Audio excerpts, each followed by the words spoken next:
भतीजा अपनी चाची के साथ बैठकर शराब पी रहा था और शराब पीने के बाद वो चाची के कपड़े हटाता है, चाची को जमीन पर गिरा लेता है और फिर चाची के गुप्तांग के अंदर प्राइवेट पार्ट में अपने हाथ को अंदर डालता है और जो चाची की आंतें थी उनको बाहर खींच लेता है।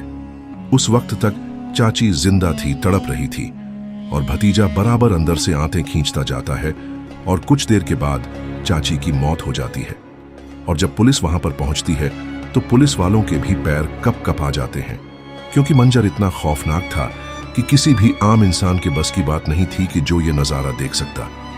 आखिर सवाल ये कि जब पुलिस ने मतलब भतीजे को पकड़ा, उससे सवाल किया कि आखिर ऐसी चाची ने कौन सी गलती कर दी थी कि तुमने आंतें बाहर निकाल दी, और आंतें ही बाहर क्यों निकाली? अगर तुम्हें हत्या करनी थी तो तुम हत्या कर देते, और आंतें बाहर निकालकर क्यों हत्या? क्योंकि इतनी दर्दनाक मौत क्यों दी?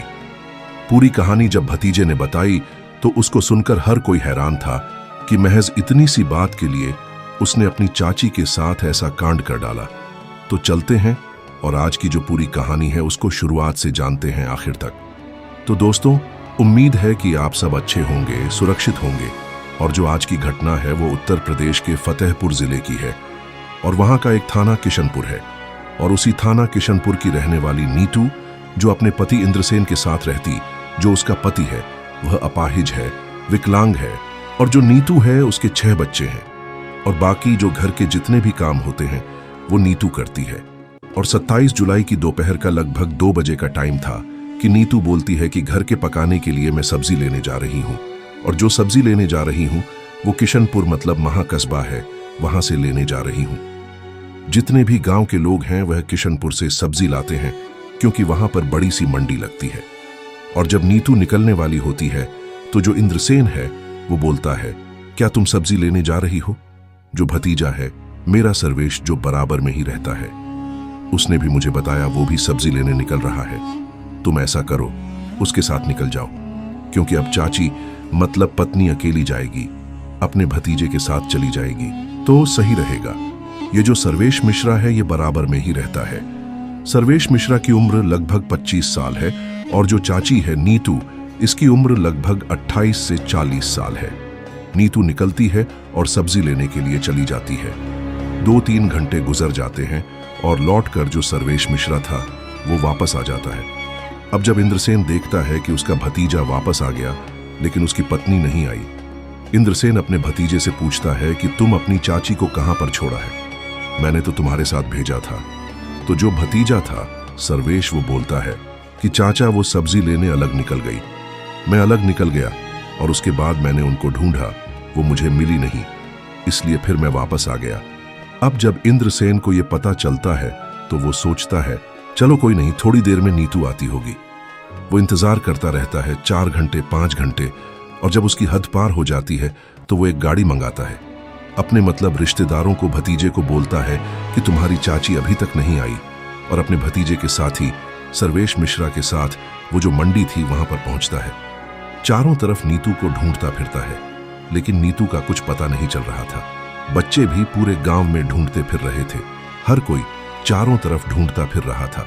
और आखिर में रात के टाइम जो थाना किशनपुर है वहां पर पहुंचते हैं, और पहुंचने के बाद बताते हैं कि नीतू ऐसे से गायब हुई है, सब्जी लेने के लिए गई थी।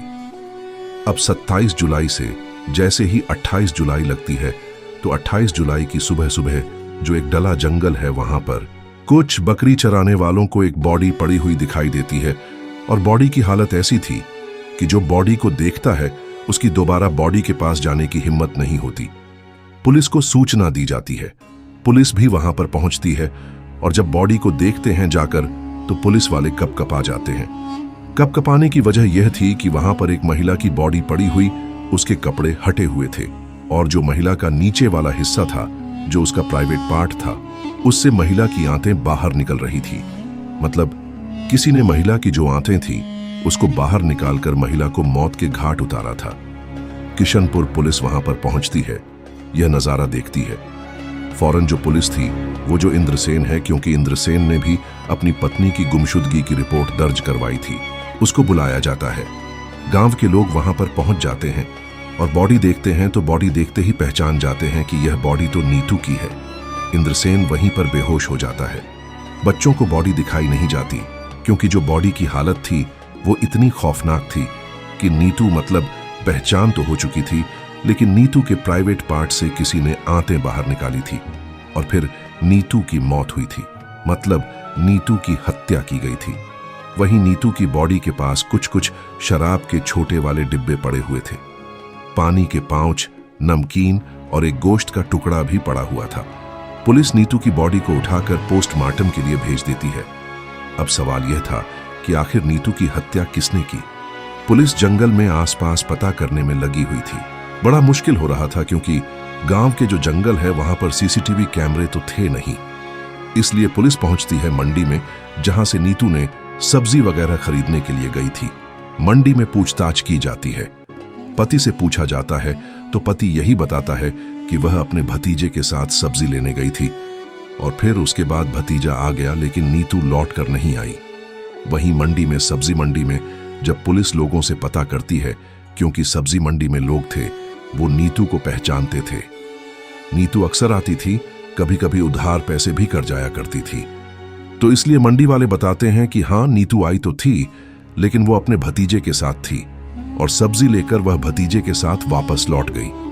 वही पुलिस सोचती है कि अगर नीतू सब्जी लेकर गई थी तो अगर वहां पर नीतू की हत्या की गई है तो सब्जी वहीं पर पड़ी होती, लेकिन सब्जी वहां पर थी नहीं और दूसरी तरफ जो भतीजा था वो सब्जी लेकर घर पहुंचा था और उसने बोला था कि नीतू गुम हो गई।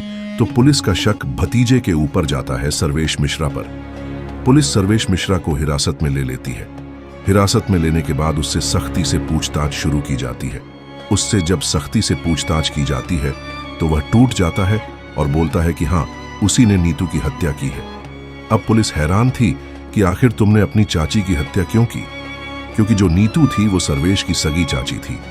जब पूरी पूछताछ की जाती है तो सर्वेश बताता है कि सब कुछ बिल्कुल ठीक ठाक चल रहा था, लेकिन आज से 2 महीने पहले ही मेरे जो पिता हैं उनकी मौत हो जाती है। और पिता की मौत की जो वजह थी वो यह थी कि पिता को खाने में जहर दिया गया था और उस टाइम पर तो हमने पुलिस कंप्लेंट नहीं की थी, लेकिन हमारा शक था कि हमारे पिता की जो मौत हुई थी वो जहर देने से हुई थी, क्योंकि खाना खाने के बाद पिता गिर गए थे और उनकी मौत हो गई थी और वो खाना हमारी चाची लेकर आई थी। लेकिन हमने अपनी चाची से उस टाइम पर कुछ नहीं बोला था, लेकिन मेरे दिमाग में सिर्फ यही बात थी कि चाची जादू टोना करती हैं और चाची ने ही मेरे पिता को मारा है। और तब से मैंने कसम खा ली थी कि मैं अपनी चाची से हर हाल में बदला लूंगा। और 27 जुलाई को जब मुझे पता चलता है कि चाची सब्जी मंडी जा रही हैं सब्जी लेने के लिए, तो मैं उनके साथ चल देता हूं और सब्जी मंडी में जाकर मैं उनके साथ सब्जी खरीदता हूं। और जब लौट कर वापस आ रहा होता हूं तो मुझे पता थी कि जो मेरी चाची हैं वो कभी कभी शराब पी लेती हैं। तो लौट कर आते टाइम मैं चाची से बोलता हूं कि चलो चाची, शराब मुझे पीनी है, क्या तुम पियोगी? चाची तैयार हो जाती है फ्री की शराब के लिए और मैं शराब के छोटे वाले जो होते हैं वो लेता हूं और लेने के बाद उनसे बोलता हूं कि कहीं सुनसान जगह देखो, वहीं पर बैठकर पी लेंगे, घर पर तो पी नहीं पाएंगे। चाची तैयार हो जाती है। मैं पानी के पाउच और नमकीन वगैरह लेता हूं और फिर चाची के साथ जंगलों में चला जाता हूं और वहां पर मैंने एक गोश्त का टुकड़ा भी ले रखा था। मुझे पता था कि अगर चाची को मारने के बाद वो गोश्त का टुकड़ा वहां पर डाल दिया तो मेरे पिताजी की आत्मा को शांति मिलेगी। तो मैं वहीं पर जंगलों में पहुंचता हूं और जंगलों में पहुंचने के बाद चाची को शराब पिलाता हूं। चाची जब नशे में धुत होने लगती है तो एक जोर का मुक्का मैं चाची के मुंह पर मारता हूं। चाची वहीं पर गिर जाती है। फिर मैं चाची के सारे कपड़े हटाता हूं। पुलिस उस टाइम पर उससे यह भी पूछती है कि तुमने चाची के साथ गलत काम भी किया था? तो बोलता है कि मैंने चाची के साथ गलत काम नहीं किया, बस चाची को मैं मौत देना चाहता था। तो पुलिस ने यह पूछा कि अगर मौत देनी थी तो गला दबाकर भी दे सकते थे, ऐसा काम क्यों किया? तो वो बताता है कि चाची के साथ मैंने यह काम इसलिए किया कि मेरे पिता के संबंध मतलब मेरी चाची के साथ थे और चाची अक्सर पिता से मिला करती थी और मेरे दिमाग में यही था कि चाची को मैं इतनी खौफनाक मौत दूंगा कि हर किसी के रोंगटे खड़े हो जाएंगे। इसलिए फिर मैंने चाची का जो प्राइवेट पार्ट था उसमें हाथ डाला और जो कुछ मुझे पकड़ में आया उसको बाहर निकाल दिया। चाची चीख रही थी, उनके मुंह को मैंने दबा लिया था और चाची बेहोश हो जाती है। फिर मैं चाची के मुंह पर पानी वगैरह डालता हूं। जब चाची होश में आती है तो मैं उनकी आंतों को खींचता हूं और कुछ देर के बाद चाची खत्म हो जाती है।